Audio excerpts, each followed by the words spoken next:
Hi, guys. Today's interview is with Christine Dow of Sounding Board.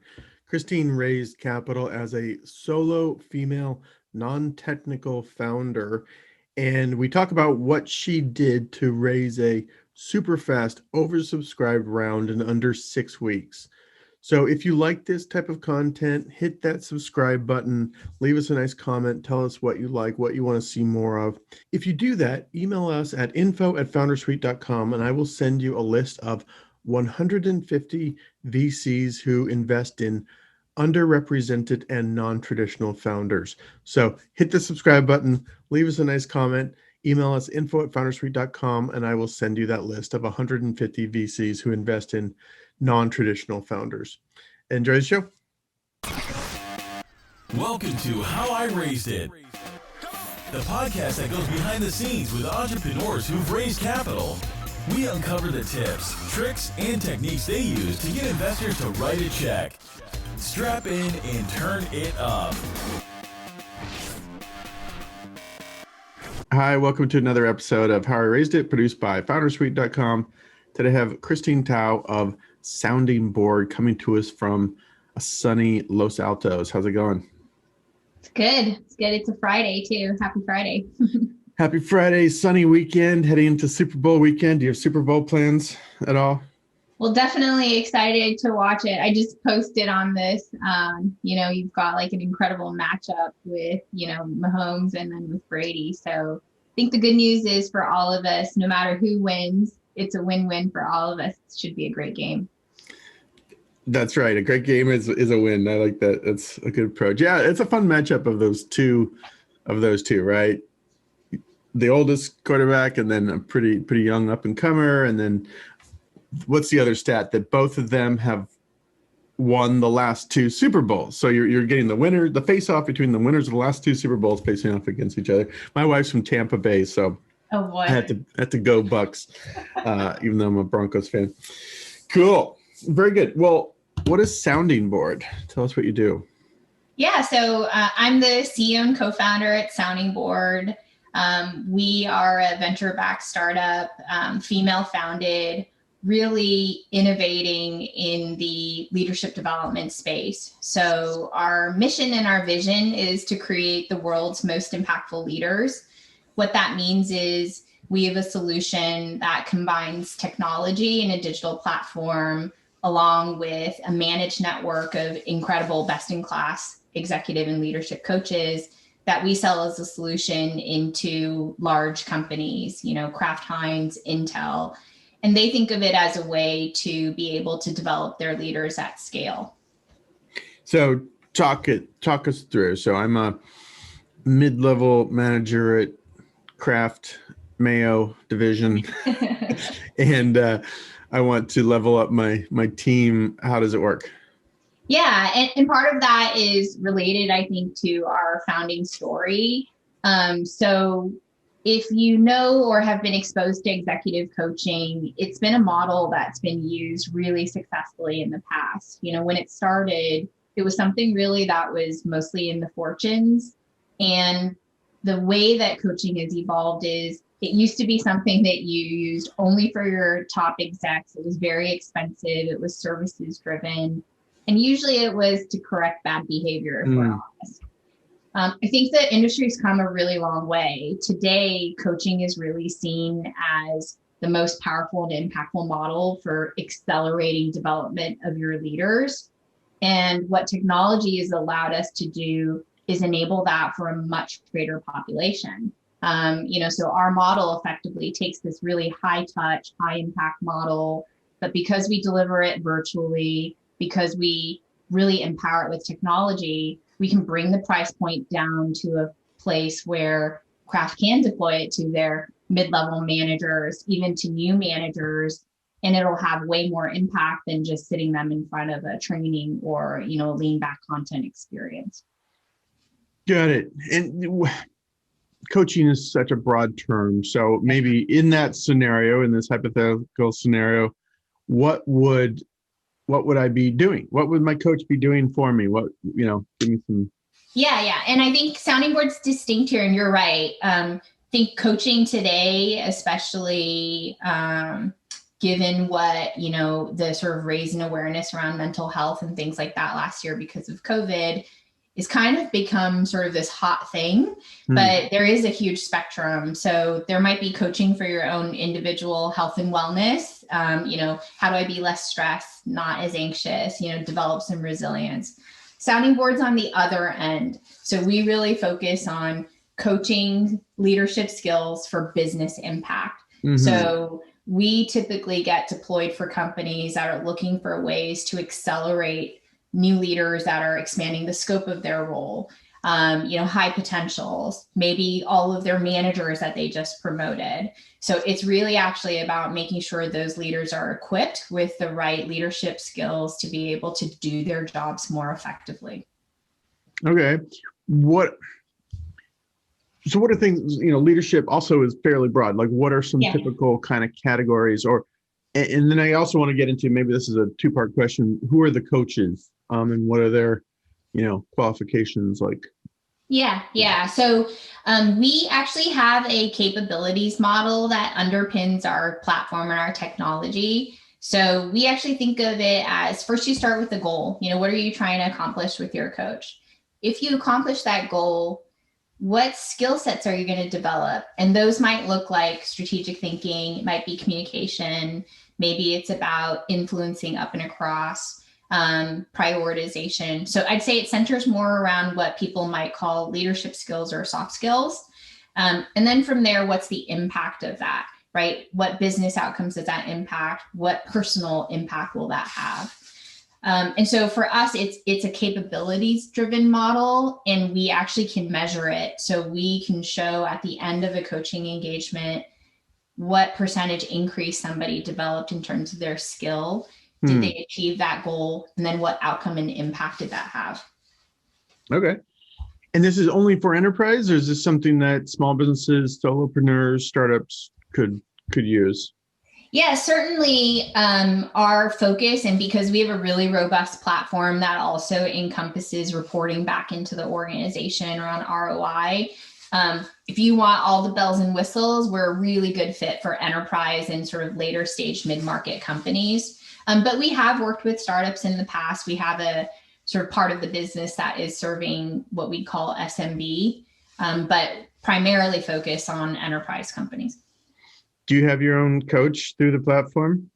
Of course. Well, actually, that is the founding story of Sounding Board. So my background is, I've been in business development and partnerships, was at YouTube and Google before, and then at a string of different venture-backed startups here in the Bay Area. The last one I was at is your sort of quintessential Silicon Valley story. It was a company called Tapjoy. I joined when it was 30 people. In less than 3 years, we built the business to over $100 million in revenue, more than 10x the employee base. And then I personally went from being a individual contributor on the sales side to running our entire global sales organization as part of our executive staff. So really big leadership leaps, and I'd never done that job before. And I think I was really lucky. Our CEO and our board were pretty forward thinking, and they gave me and another executive a coach to work with, because we were the only ones that were promoted from within. And that really had a profound impact, not just on my professional development, but my personal development as well. And, the punchline is, my co-founder, Lori, is my coach. So she was the coach that coached me at my last startup. She's been in the space for as long as they've been certifying coaches. She's one of the first of 300 certified in the profession. And has mostly coached public-private company CEOs. So a lot of what we do is based on those learnings over that time. Interesting. Are the best coaches people who've been there and done that, like retired execs, or people who have studied psychology and things like that? What's the best coach? So I will give you an answer, which is it depends, because it's not the best coach, but is it the best coach for you and your needs? And I say that because, one, we actually distinguish between coaching and mentoring, which is more like, hey, I've done this before, let me tell you how I did that. Coaching is much more that the coach is not really supposed to be the expert in your functional expertise. right? We trust that, like, if you need functional skills to do your job, there are other avenues, and oftentimes it's the organization and your manager's responsibility to help you develop those skills. What a coach will do is really help you understand what are those mindsets, what are those behaviors that are preventing you from being able to be successful in your role from a leadership standpoint. And that's where we focus. And the last thing we'll say is, the reason I said, the best coach for you is a primary anchor and feature in the way that our platform's oriented and why we're successful is we have a proprietary algorithm for how we match coaches to their coachees. And it takes in a lot more besides just your function, experience, team size. We look at social styles assessments, communication, how you learn, and even how you want to engage and interact with your coach. And all of that fits into matching you to the right coach. Got it. Okay. I've never had a coach, so this is all Greek to me. It's sounds interesting though. How many coaches are on the platform? Yeah, look, we've already got hundreds of coaches on the platform today, and we actually have a tiered system where it's almost like a credit card, right? There's your pre-qualified, and then there's the folks that are activated. So beyond that, we have a much larger global reach of coaches where we've already vetted them through our requirements at Sounding Board that can get activated at any time in the network. Got it. Kind of pulled up on demand as needed. That's right. Okay, and cool. Global already today. So we're already serving, we can coach in language across, global countries and, serve all of the different sort of necessary time zones. Interesting. What's the most popular category? I mean, maybe it's leadership, but is there a more specific, like, this is really what everyone is sort of gravitating towards? Yeah, we actually have data on that because we capture all of the skills that people are working on. And the top two skills you probably can guess, number one is communication.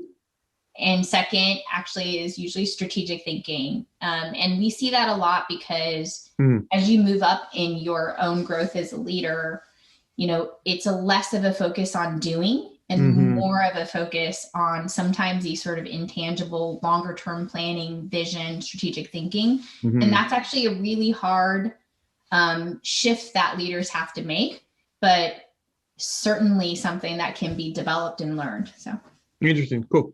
All right, let's talk about raising money. How much have you guys raised over how many rounds? Yeah, so we have raised, call it around $15 million over, a pre-seed, seed, and a recent Series A. Let's go chronologically. Talk about pre-seed. Was this right? Did you leave Tapjoy and say, hey, I've got this great coach. Let's build a business around this, and maybe tell the story around raising pre-seed? Yeah, no, after I left, I actually consulted and advised for a few different companies as I started noodling on what was next. To be honest, I never thought I would found my own company, and it was mostly because I didn't have an idea, and didn't have that passion for something. And then I started to see that with coaching, it was something I personally felt passionate about. And then I started to see broader macro trends that, a good corollary is like online dating. People used to never think you could meet your life partner online, but suddenly we started to see, several years ago, that was now becoming the norm in how people met and engaged. And so I felt like there was a similar, analogy to thinking about coaching and enabling that through technology. Me and you are here today and we're connecting virtually, and it seems totally normal, but our hypothesis when we started Sounding Board was, would people be willing to coach with somebody that they had never met in person? So, quickly saw that we could have that same level of impact. And I actually started the company and bootstrapped it to start. I was pregnant with my son when I started the company. And so I always tell folks, like, it's always easy for me to remember the year we started Sounding Board because, it's the same year I had my son. Yeah. And then nothing like throwing a newborn into a startup at the same time, right?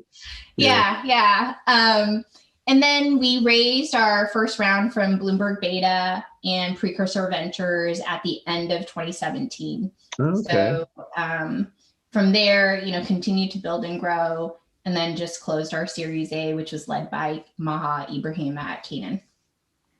Got it. Got it. Great. Um, let's maybe go back to that first round again. Did you already have, you're building a marketplace, you're building an enterprise business, which is both of those are hard things to do. Did you just start recruiting some coaches, and was that enough to kind of sell this vision of coaching's moving online, or, you tell me. Yeah, I mean, look, we were pretty scrappy to start. I didn't even have a technical co-founder when I started. So we had to prove out the hypothesis, like, in as sort of lo-fi way as we could. Yeah. So the idea literally started with Envision mocks that I begged my sister, who is a UI UX designer, to do in her spare time.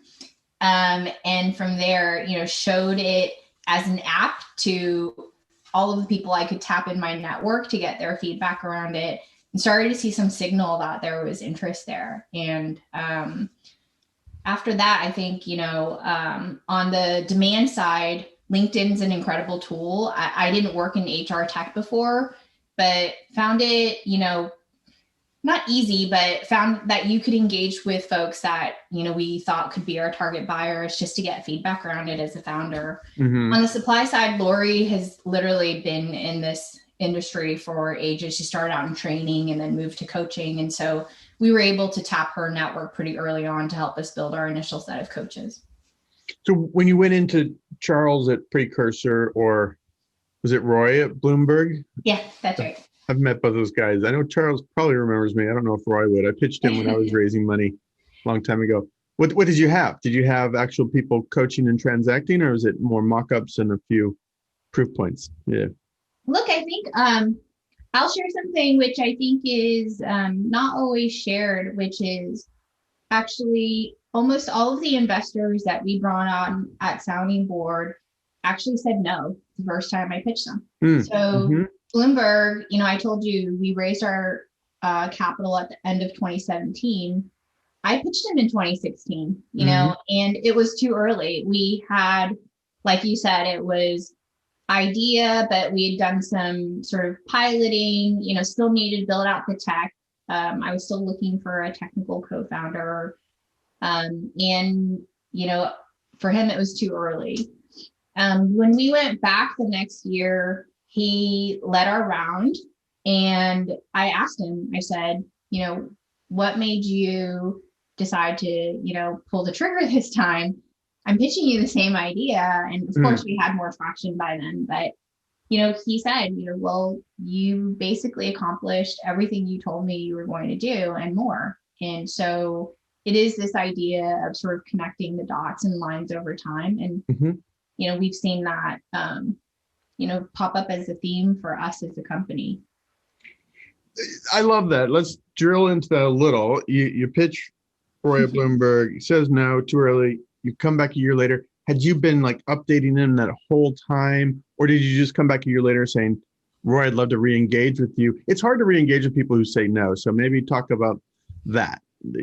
Yeah, I'd say it wasn't exactly one way or the other. I think the way I've always approached investor relationships is I try to look at them as equals in certain ways, and they have a treasure trove of information. They get to see tons of companies out there. And then each investor themselves also has areas of expertise, right? Based from their past lives as operators or, their investments. And so what I would do is usually, it wasn't necessarily like a regular update that was always going out, but I'd find different touch points to be able to engage them around things that I was thinking about around the business, and I think that, maybe not all investors will respond to that, but it's a way to be able to continue the relationship, sort of exposes some of your thinking, gives you interactions in a way that I think, especially at that early stage, they really are wanting to see how you're operating and how you're continuing to evolve and grow. Yeah. Yeah, that's good. Do you remember a touch point? I'm getting real into the details here, but like, was it just, hey, we hit 100 whatever, some metric or something, or, what were some of those touch points, if you remember? Yes, some of those are like those. Actually, with another investor. So we recently brought in Brett Queener into our Series A. Brett is a partner at Bonfire Ventures, and he did a personal angel investment into our A round this time. The story I remember with Brett was, Brett's got an incredible background in, coming from Salesforce on the sort of sales, marketing, go-to-market side. And I literally just pinged him around some of the go-to-market questions I was thinking about, shared a bit around how we were progressing against that. So yes, did share some data around, where we were in terms of ARR and things like that. I think it's that combination of seeing traction and then seeing how you're thinking about how to continue to push and evolve that, since then we stayed in touch, and this time, kind of brought him into the fold for our Series A. Are all these investors sort of already bullish on coaching? Are they or are they just, I don't know. Do you have to find investors that sort of believe in the coaching model? Oh, absolutely. Yeah. I mean, one, as a founder, you want that, right? Because I know it's really hard when you're going out there knocking down doors and trying to raise capital sort of anywhere you can. But if you really don't want someone on your cap table that doesn't actually understand your business and believe in sort of a long-term vision. So it's hard to balance. I know, I've been on the other side where you're just like hoping somebody says yes. But that's something I think just for folks to think about. For us, actually, it's evolved. It was interesting. When I started the company and I started pitching Sounding Board back in 2016, I got a lot of questions like, oh, is this a lifestyle business? Is this venture scale? Sounds interesting. Today, I would say that has completely shifted. And, between COVID and the move to remote work, seeing sort of record levels of engagement and sort of burnout around employees. A huge crisis around, if you can't hire, how do you develop those skills that you have within your existing employee base? Today, it's no longer a question. It's not a question of if, it's a question of who's got the right strategy, who's got the right long-term view, and who do they really think is going to go own this market? And, of course, we think that's going to be us. So. Yeah.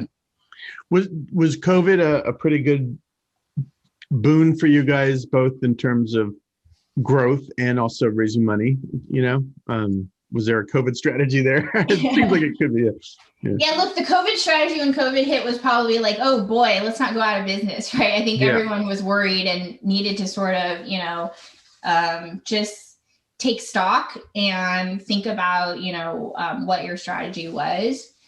Look, what I'll say is we weren't Zoom. You didn't buy us day one of the pandemic, right? And we sell into HR leaders and learning leaders where they are probably the function that was the most impacted last year, thinking about moving teams remote, dealing with layoffs and restructuring, civil unrest, right? Yeah, so right. They had so much on their plate, especially as the pandemic hit and they were navigating all of this. I think a lot of that focus was blocking and tackling.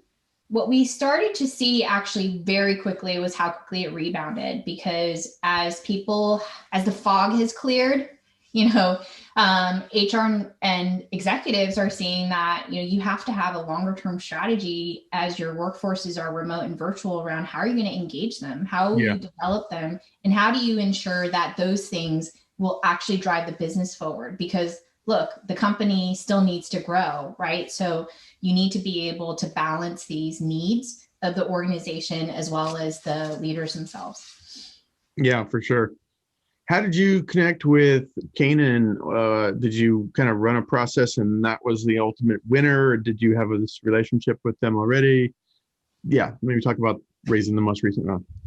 Yeah, so with Canaan, I actually met Maha a couple of years ago. So I think I shared this theme that, we have had investors pass that then have come back and come into the round, or in this case, even led the round. So, that was our story here. And I think, it was a very fast process from say start to finish, even sort of exceeded my expectations. The round was oversubscribed.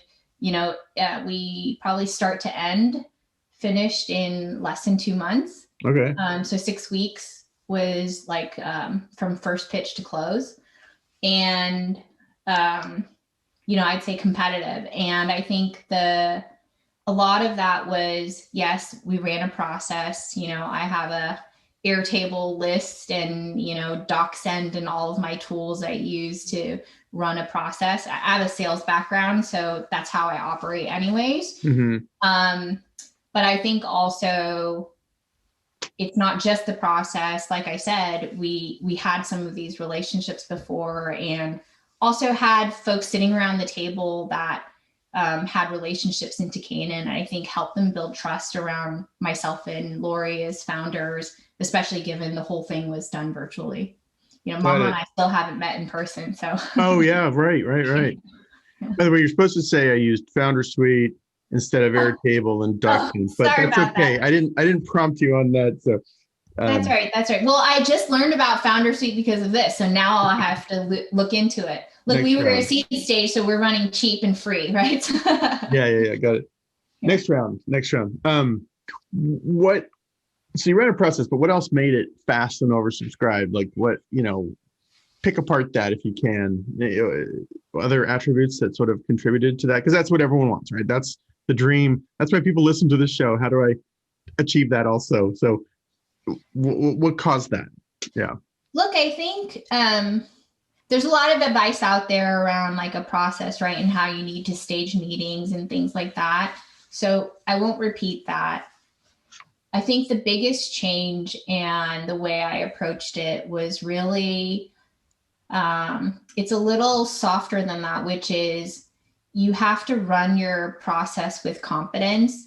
You have to be able to maintain that even as you're getting no's, because even with a fast process, like, look, we were getting no's all throughout that as well, right? How do you as a founder continue to maintain the same level of energy, belief, confidence as you are getting people telling you no, right? And you're having people drop out of that. And I really think that, where you can control and actually really make sure you're not control, but tell your narrative and not have those conversations get, driven just by the investor and having them ask you all these questions. You have to be able to say, this is what I want to make sure they understand about my business, right? And be able to drive the conversations in that way. So maybe my advice is really around how to think about driving those conversations, because there's a lot of advice, I think, around the technical, staging and phasing of meetings. Yeah. Is there more to add to that? How to drive those conversations? Because I think that is interesting. Yeah. Look, one is it's super simple, like lots of preparation. So as a founding team and executive team, myself, Lori, our head of product, Piyush, we spent a lot of time earlier in the year. We didn't do this for fundraising, but we spent a lot of time really diving deep on our long-term strategy. What were going to be our bets? Where did we think the market was going? And we did this for the business. A lot of that translated into our fundraising story and our narrative, but it's because we had done the work up ahead to actually really think about our business. And so I think that was a big change. And then, it was like a war room, after meetings, we're calibrating feedback. We are thinking about which answers we didn't feel like we had answered strongly. We'd come up with decks and slides to really paint that picture so that we could go into the next meeting saying, okay, if we think somebody's thinking about this, let's get ahead of that and actually talk about that now. So a lot of effort. It was very stressful, few months for us, but I think that preparation and then that constant calibration and iteration along with sort of confidence in driving the narrative was really important. Any just rough numbers of how many, either how many investors in the funnel or how many meetings overall? I just think it's interesting to hear from people how many people they had to talk to. Yeah, what was interesting for us was, usually people always talk about like, oh, you got to save the investors that you really want to work with, like later. So by then you've built up like some interest from others that'll push those. Yeah. We didn't plan it, but we got an intro into Canaan like earlier in our process, probably than, what a typical plan looks like. And that ended up really pacing everyone else. And I would say I didn't pitch as many investors as I had on my list. We actually ended up having folks where we were trying to schedule meetings that we ended up not being able to make those meetings or do those pitches towards the end. Number wise, it wasn't a lot. It wasn't like 50. It was probably 10 to 15. Yeah, that's great. Yeah. Good. All right. Well, I won't keep you too long. The question I always ask is any other tips, bits of advice, things that worked well for you that you want to share, or if you were giving your advice, if you were talking to your younger self and giving her advice about fundraising, what advice would you share? Or both. You can answer it any way you want. Yeah. I mean, I think what I said earlier still holds. I feel like, that preparation and that thinking but about your business and really, tying that into your strategy and then thinking about how that impacts market and opportunity. Ultimately, investors care about market opportunity. And what I found is, great idea, great team, great execution, biggest impact to company success often is right timing with a rapidly growing market. Yeah. And I think that's for us something that we certainly have at Sounding Board, which then, was definitely helped us. And so, it's not very good advice because you can't tell a founder that's not something within their control. Certainly it's something as you think about building a company to really think about, what's the market sort of growth going to be that will kind of lift this to why now and why it's urgent to be invested from the investor community standpoint. Yeah, definitely. That's good. Excellent. Okay. Well, great. If people want to learn more, it's soundingboardinc.com, correct? That's right. Soundingboardinc.com. You can reach me anytime at Christine@soundingboardinc.com.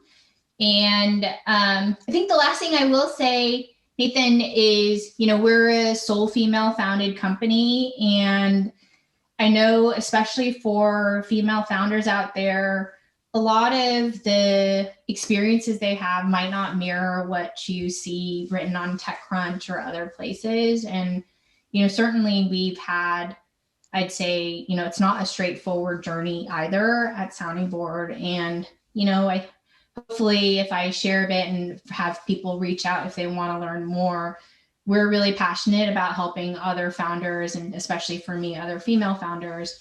So would love to hear from folks if, they want to be able to engage around that. Maha's a female, you're a female. Were you intentionally trying to seek like female investors or anything like that? Or is it just sort of happened? Yeah.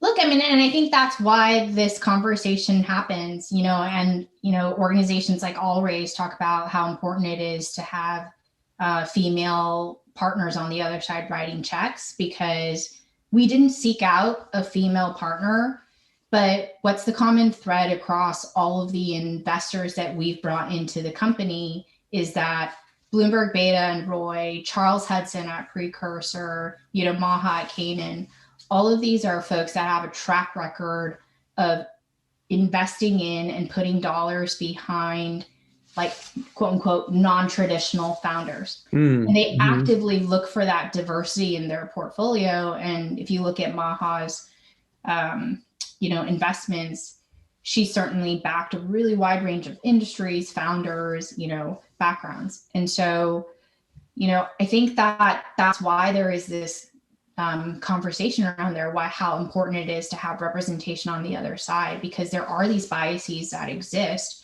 that impact female founders disproportionately. Interesting. Yeah. Very interesting. Excellent. Well, appreciate this. Have a good weekend. Go Bucks, or go good game. Hopefully have a good game here. And right.